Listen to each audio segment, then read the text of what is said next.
story happening this hour as well. The EFF filing an urgent interdict challenging the incoming fuel levy increase. The hike was announced last week by Finance Minister Enoch Godongwana during his 2025 budget speech.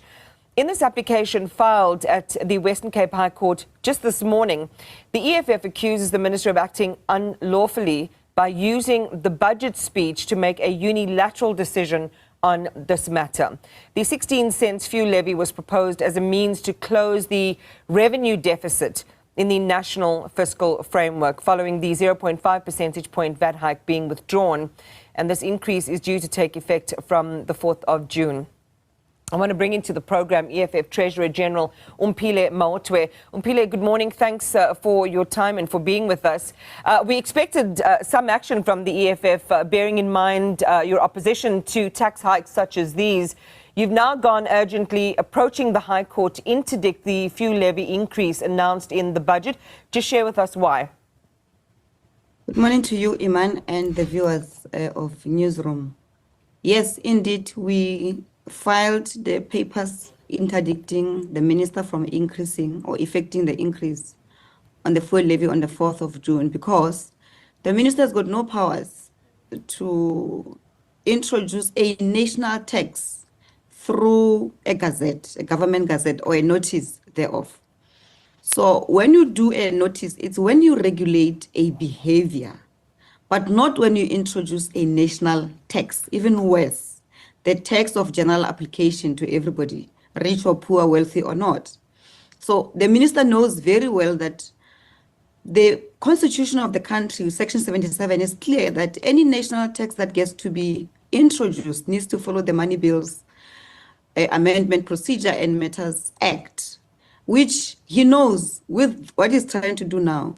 He's acting unlawfully, illegally, unconstitutionally, and procedurally flawed. So we've this morning, because we've written to the minister, if you remember, on Monday, the 26th of May, asking him to retract and withdraw the fuel levy increase announcement. To this date, we have not received any response from the minister except acknowledgement of receipt of our letter. So our letter was very clear that we're giving the minister 48 hours to respond. And the minister has not done that. Yeah. And what is more worrisome is that Parliament is continuing with its legal process, which is now we're doing public stakeholder participation, which will end. And on the 3rd and 4th of June, when the fuel levy would have been already increased, we'll be debating and working on the report of the minister that he had tabled to either amend it or approve it as it is. So it's unlawful. He doesn't have the powers. That power lies with legislature, which is us, members of parliament. So you're saying there was silence in response to the letter, Umphile, that you sent issuing that ultimatum of 48 hours. And I presume then also silence so far insofar as the filing of these court papers. Yeah, so we wrote 3 letters on Monday. One letter to the Minister of Finance, Enoch Godongwana.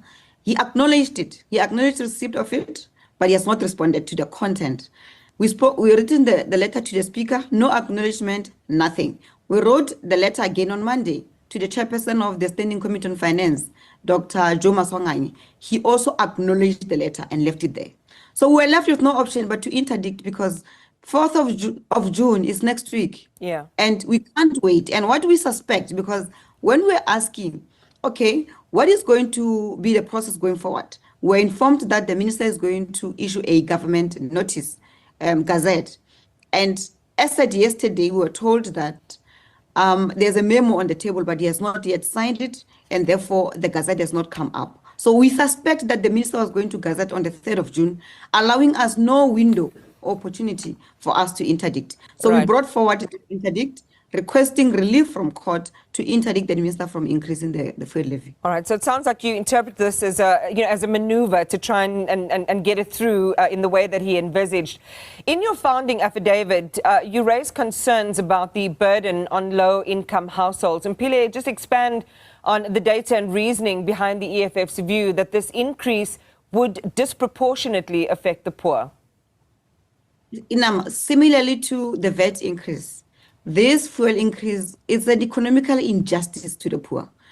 It cuts across everybody. It's a consumption-based tax, which no one is willing to absorb. Even yesterday in the Finance Committee meeting, I asked all the stakeholders that came through, Clover and all of them, I asked, are you, all of you, because you're quiet on this fuel levy, are you saying you're going to absorb that cost? Because that cost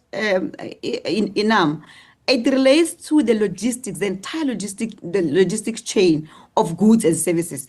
When the bakery leaves town to go and deliver bread in the rural villages, they would have poured in petrol at a higher rate. When a patient is to be moved from a clinic in the rural villages to a hospital, they would have used more fuel.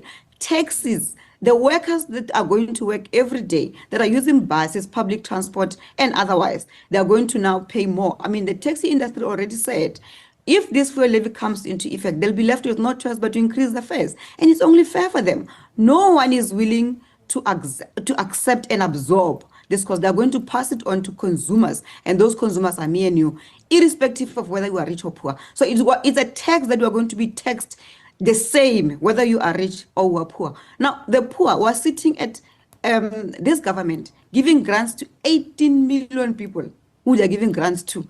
Those 18 million people are going to be affected. And where will that effect come into?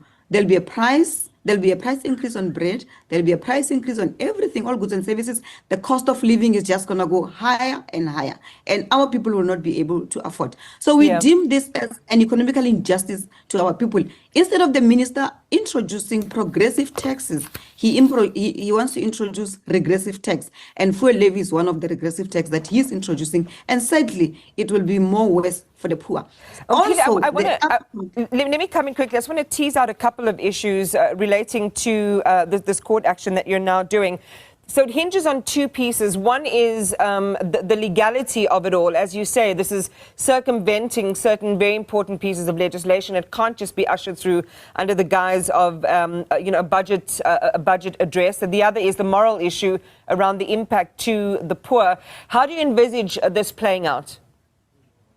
No, we're going to win this matter in court. Is the similar case of the VAT.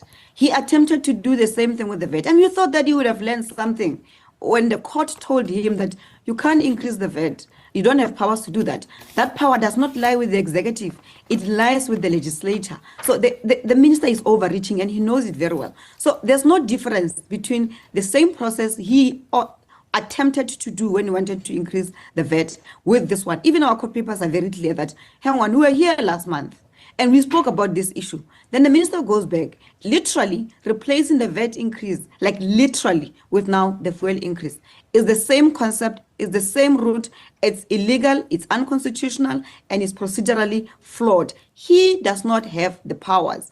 The powers lies with the legislature. When he finishes tabling the budget, it becomes a document of parliament. It must follow the parliament process, and the parliament process is guided by the Money Bills Act, which is very explicit in terms of how do you deal with a national tax. You introduce a legislation. You don't pass it through the notice in a government gazette. That's not how it works. It's not a regulation. He based this thing on two cases. The first case was the Mark Shuttleworth case, where the Constitutional Court ruled that he has got powers to regulate, but it was a regulation on the behavior of those people who are wealthy, who would want to move funds from South Africa going somewhere else, and they imposed the 10% levy there. The second one was the New Africa case, where it was regulating the duty-free alcohol in airports. So that's a behavior. You choose to buy alcohol. You choose to move money from South Africa out of this country to somewhere else.